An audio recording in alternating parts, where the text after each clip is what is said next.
Crushing the meta.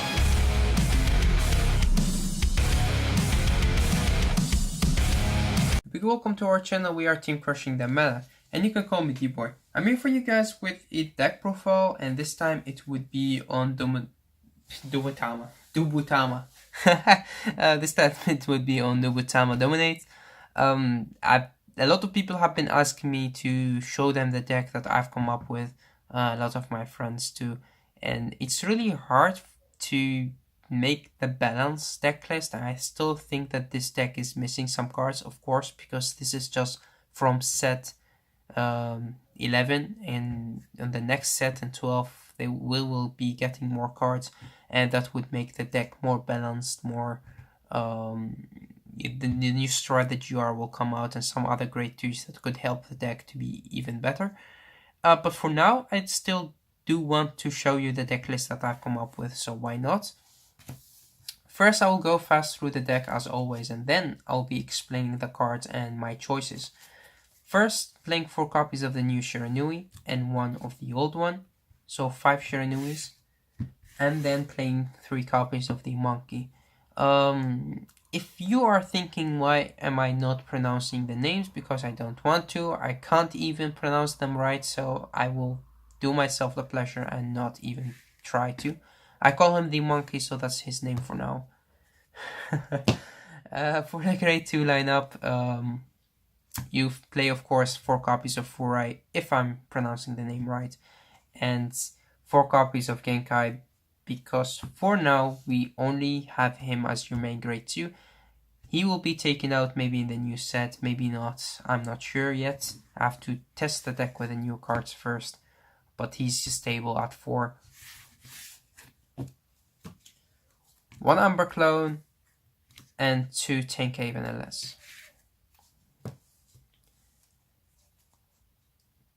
For the great ones, 4 Unflip RPGs, 4 Stride Foders, 3 Powerhouses, and 3 Jokers. Trigger lineup, start up with 4 copies of Field Triggers, of course. I'm playing only 4 stand, this stand is too good not to play. And then 6 crits, 4 Shiranui crits, and 2 of the Unflippers. Very, very, very good card in this deck. You may even put him at 4 if you want to. And then playing only 2 draw triggers. And of course the starter is still the same. There is no reason to play more than 1. He does help out, especially on your first stride turn, but that's just it. For the stride deck, playing 4 copies of Timbu, 4 Munjin Lords, 2 Ataka Lords. Very good tech card to have him in here. Maybe we'll take him out in the new support if I don't have the space. That would also give me the option to run more G Guardians, because for now I only run 4. 1 of the GR, 1 of the GB8s, and then for the G Guardians you have the one from Fighter Collection, you have the stable Get 5k one, and of course we have the one of the best G Guardians, which could interrupt your opponent's formation. But I like to play him only at 1 because I think that the deck is too Counterblast Soul Blast heavy for now.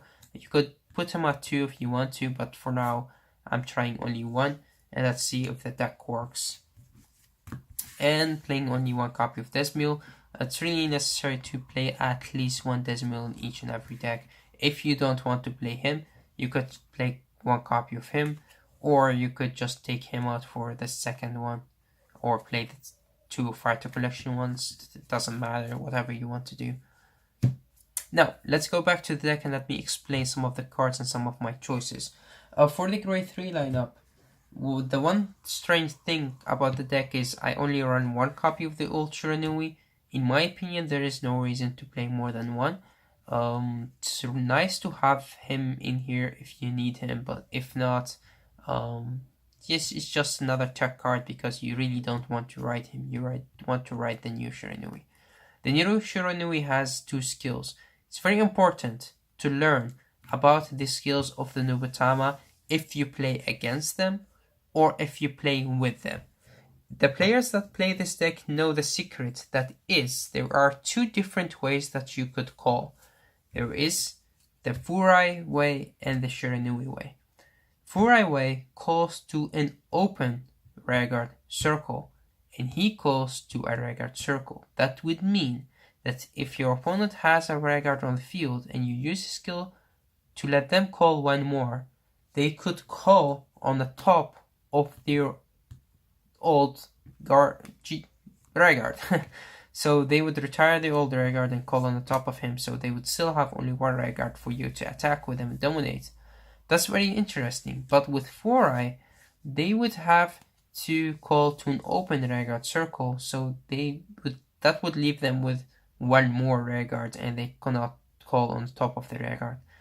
So yeah, that's very interesting.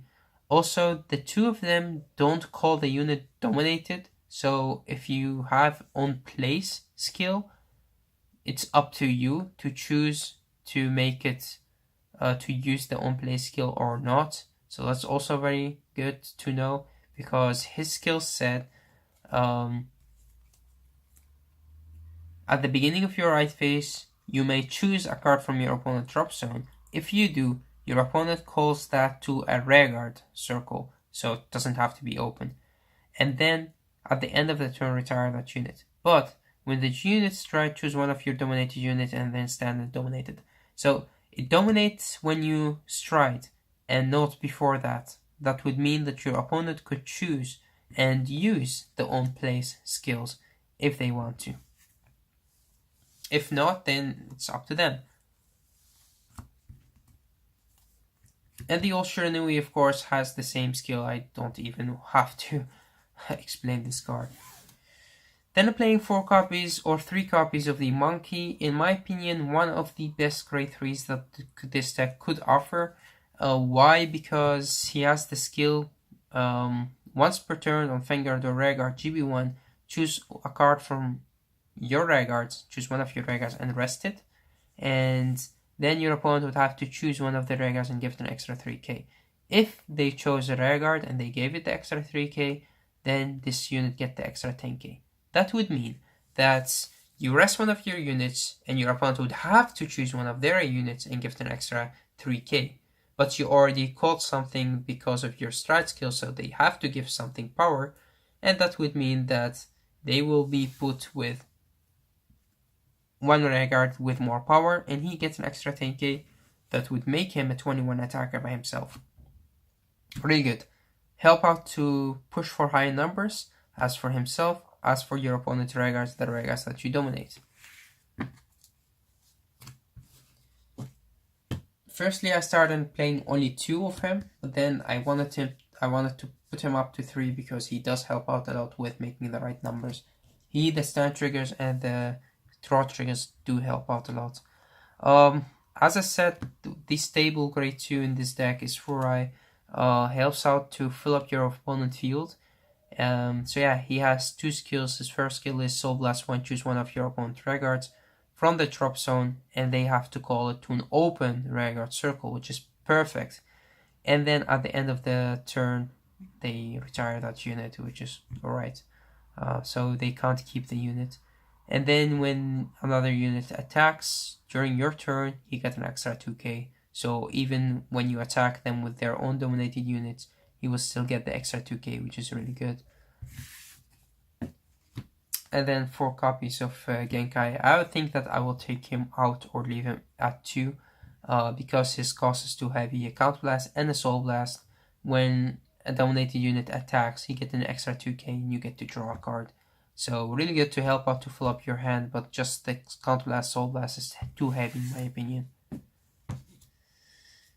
110k vanilla, 1 of each, because I think that this artist, I like him more, but I still want to play each and every arts if there are more. They're good to help out to have less damage in the early game, and if you call them as rearguards, they would also stay on the field. So good, and they help out with making right numbers if you have the right boosters. So still very good. 1 of the Umbra clone. I like to play her at least at 1. Why? Because she is very, very, very good in the turn that you want to go into him. She boosted by the right grade 1, which is him This could mean a very devastating column. Your opponent would have to bind one face-up cards from their hands face down in the bind zone, and for only one counterblast, and then they have to guard this attack because he, if the attack hits, would let them discard another card. So that's just crazy. They already have discarded one card because they have to guard the attack that you dominate. So yeah, it's very, very, very good. Just having her combined with the GR is just too good. So that's why I'd like to play at least one of her. Then for the great ones, I play him at 3. I think that most decks would have to play him at 3. Why? Because he has 2 skills. His second skill is, which I already told you, when a unit attack hits during the turn that this unit attacked or boost, so even when he attacked himself, your opponents would have to choose a card from their hand and discard it, and the cost is just putting him into the soul, which is good because you would have soul to use for the new GR stride or for your GB8. And then he has also the second skill or first skill. During your turn, your Vanguard with Shiranui's card name, all of your opponent Vanguards, card's name, race, clan, nations, everything that your opponent's Vanguard has will get your Vanguard. So let's say you play against Rising Nova, your Vanguard is a Rising Nova, he has the race, he has the clan, he's a Spark Brother, he has everything. So that's why when you dominate your opponent units, even if they are lords, if they are anything, if you dominate them, you could use their skills because of him, and that's really nice. To be able to get some skills off is very impressive, and that's why he helped out with that. You need to have at least one of him in your field, face up in your field, because he always help out to get the right skills off. Playing 3 copies of him, I've seen people taking him out to run the horse, the great one that unflips this card. This card has a skill: whenever a dominated unit attacks, he gets the skill, which is put him into the soul at the end of the turn, and you countercharge 1. I do like him a lot, especially against matches like Kagero, when they could retire him anyway, so why not just put him into the soul and get the countercharge back? It's a soul charge and a countercharge at the same time. But I also dislike him because he is actually a -1. But he's good if you play the other perfect guards. Let's say you play the normal domination perfect guards, then I would say play him. If not, if you already play the unflippers, then there is no reason to play him anymore. The unflippers do almost the same, just unflip. Then I play 3 copies of him. Why? Because I do like making stronger columns, and most of the times your opponent would get a trigger or 2 because of the dominated unit that attacks him. So you always need something that gives power, and that's why this card is good.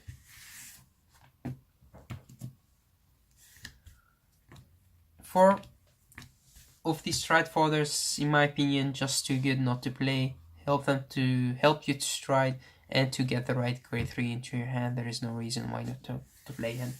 I play 8 grade 3s, but I still like to play him because I don't play all Shiranuis. If I played all 8 Shiranuis, then you could just play him at 3 and maybe take one of him out to play 2 copies of him. That could also be possible. Then of course the unflip PGs. As I said, it's up to you. The new Perfect Guard has the skill, which is when a dominated unit attacks hits a Vanguard, you can get him back to your hand. But normally your dominated attacks would hit on the first and the second stride. So normally you only have 1 copy of him in the drop zone. But if you already have 2 of him in the drop zone, then there is a way to get him back if the attack hits. But mostly, you don't really get the option to get him back, because if your opponent playing smart, then they will not give you that, and still his skill goes off in your turn, which means that this card is better because this goes off in your opponent's turn, give you the counterblast, and that would mean that you could use on the next turn the Counterblast to finish your opponent off. I don't like to get this deck to the late game. Just finish them off with your Mention Lord or with him. He's also a very good finisher. If not, then you'd have to go into the late game and maybe you have to go to the GB8, which is alright. But depend on you play against which deck. Mostly your opponent would have to use a lot of resources to defend your attacks. So I don't know about this card. I still think that he's very interesting, but the build as it is that I have in this deck that I don't really like to minus myself. I like her more. Just give you the counter charge that you need. One counter charge is mostly enough to get your skills off.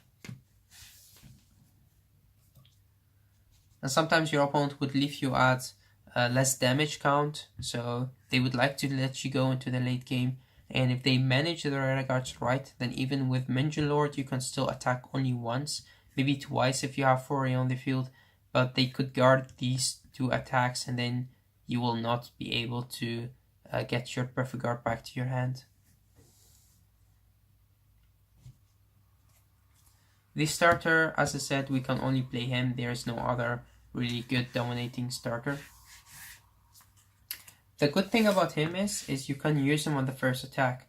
When the attack goes for your opponent's Vanguard, the first dominating attack, you have GB1, so you could just put him into your soul, draw a card, and give that unit an extra 3k. It's very good.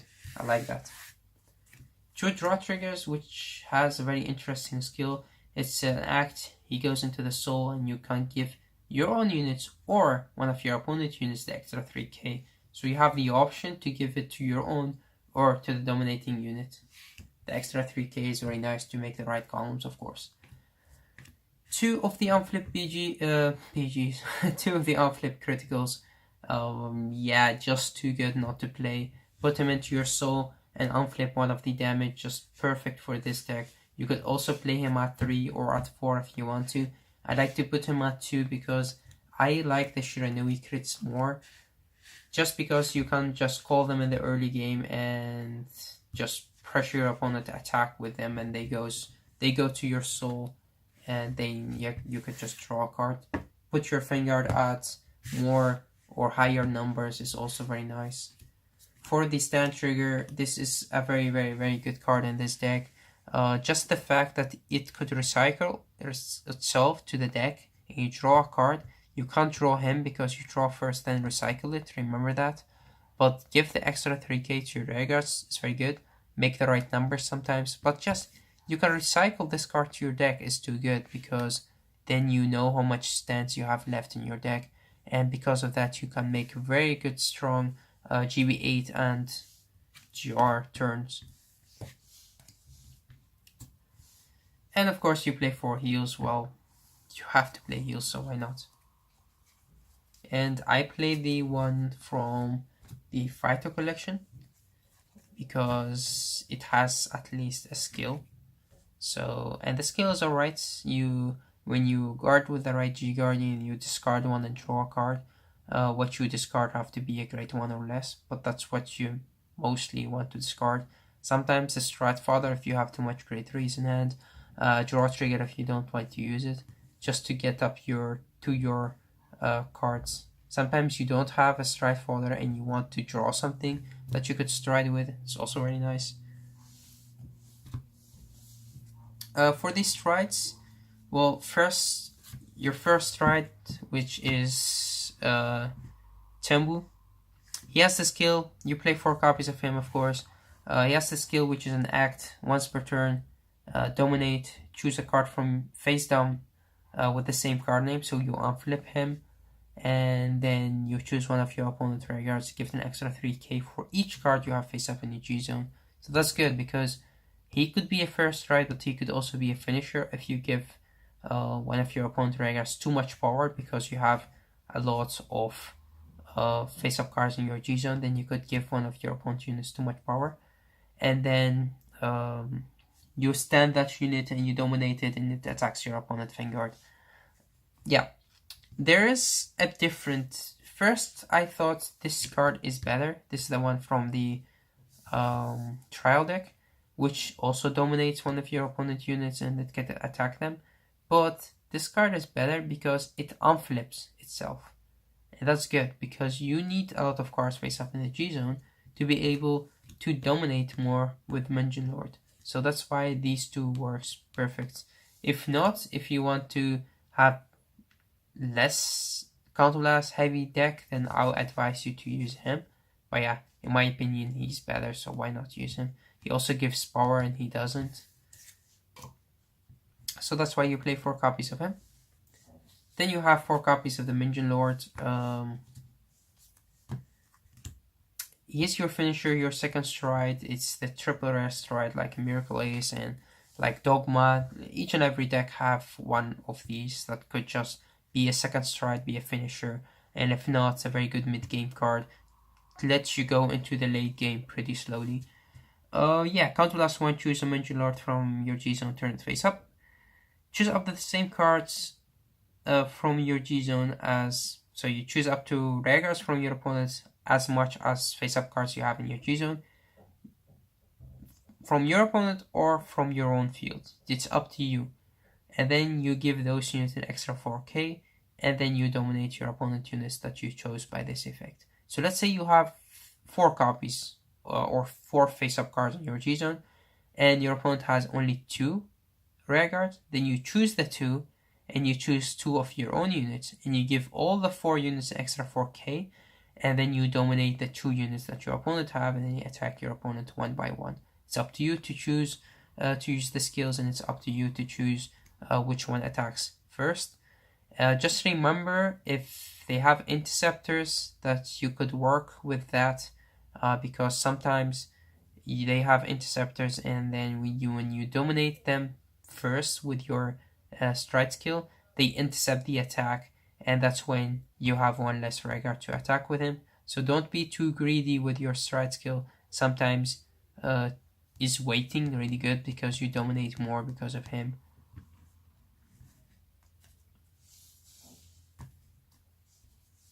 Then you have the 2 other options or 3 other options that you could go into. You have Attacker Lord, which is good. It's one of the older cards. And choose a card from your G-Zone turn face up, which is himself. And then when this unit attacks a Vanguard, you may pay the cost. If you do, choose one of your opponent regards.